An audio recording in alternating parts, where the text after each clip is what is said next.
environment was natural enough to not need sound cancelling headphones, although I didn't know these existed until I was in my 30s. If I had known, it would have been a total game changer.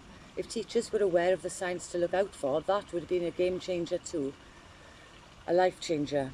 If adults in general realise that there's nothing wrong with a child who chooses to be away from the other children, they might look a little lost and anxious, but that's because I was picking up on the concerned adult's energy, unfathomable facial expressions and whispered conversations that perhaps I was not meant to have noticed. And as a result, I internalised every frown, stare, non-smile as myself being a massive problem, without ever knowing a logical reason why. The child might overhear a teacher talking to a parent saying she's a bit shy.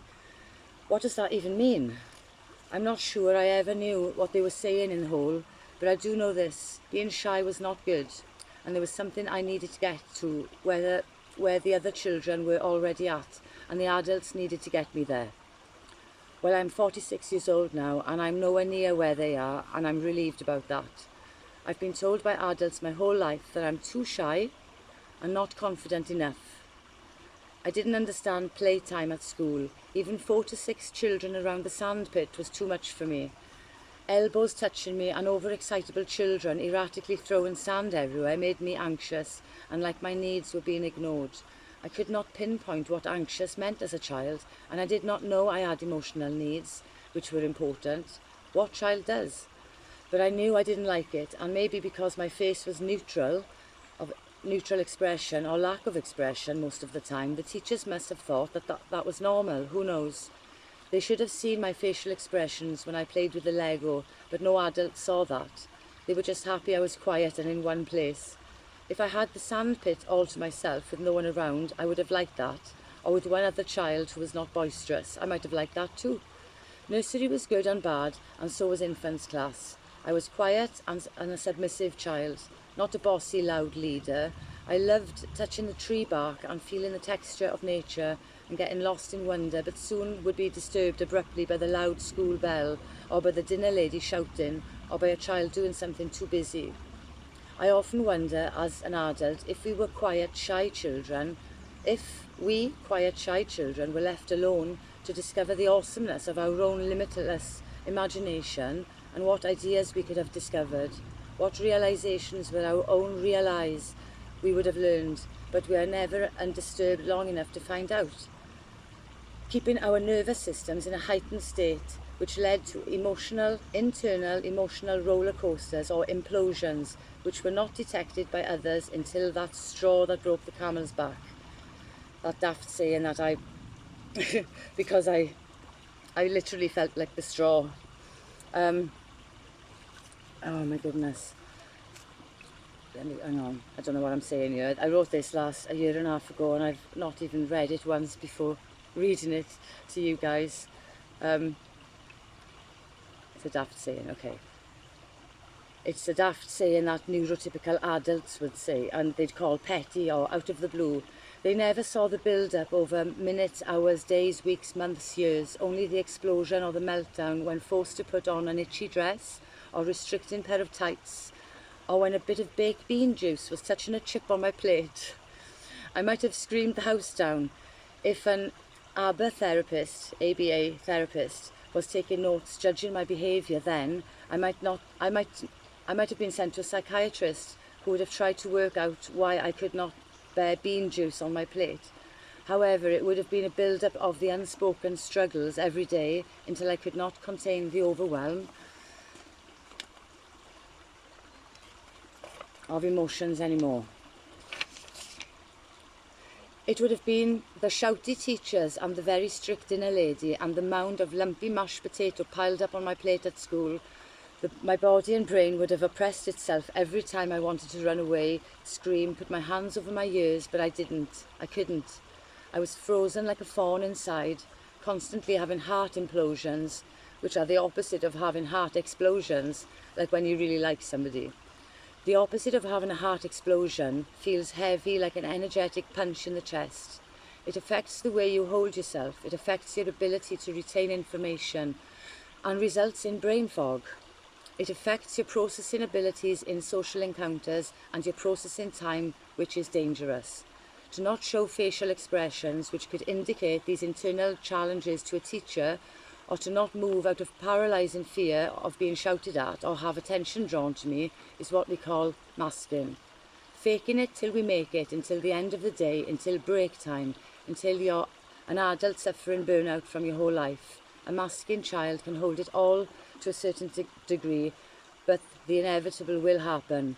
Where, when, and who is around to witness it is not something we can control easily, so it is as vital as an adult who is aware they are autistic to put the necessary boundaries in place and to manage their energy efficiently to minimise damage. There are other things to consider, like codependencies, addictions, generational trauma and conditioned patterns we have crystallised into our brains. So maybe the first time I had a screaming fit when I saw a baked bean on my plate, I might have been overloaded to the point I can't take it anymore. Then the trauma from that meltdown created a crystallised pattern in my brain which triggered me every time I smelled the smell of baked beans heating in the pan. And so although it was not controlled or a behavioural problem, it was the fear of becoming dysregulated again and being in a heightened state of fight and flight mode. Then that incident or pattern would be reaffirmed by parents who could not work out what the problem was with the baked beans. There's actually nothing wrong with baked beans. I love them now as an adult, as I changed the pattern when I recognised it. The formed pattern became so ingrained as a child, and triggers can be very misunderstood. I can't have orange juice in the morning anymore for a similar reason. So there are many reasons we melt down or implode, and the older I become, the longer the implosions would last. I say that in the past tense because I live in faith that things will get better, even if it feels like it won't sometimes. I'll write as if I can manifest it to happen. Some people believe that happiness is a choice. That must be a privilege. For many people, just simply cannot. It shows very clearly in the statistics for self-harm and suicide. If happiness was really a choice, then these statistics would not exist in the first place. Trying to change or modify the behaviour of a child or anyone is detrimental and oppressive. Reprimanding or punishing is just creating more narcissists in the world, and I think social media has done a fine job at that. ABBA therapy is just invalidating an already invalidated and damaged child. Allowing space just simply be, space to express, not oppress, space to choose, move, speak, space to be in their own world and connect in a person-centred way if they wanted to.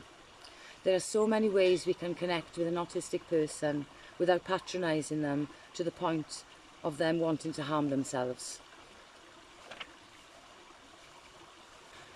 Okay, that's everything on the sheet.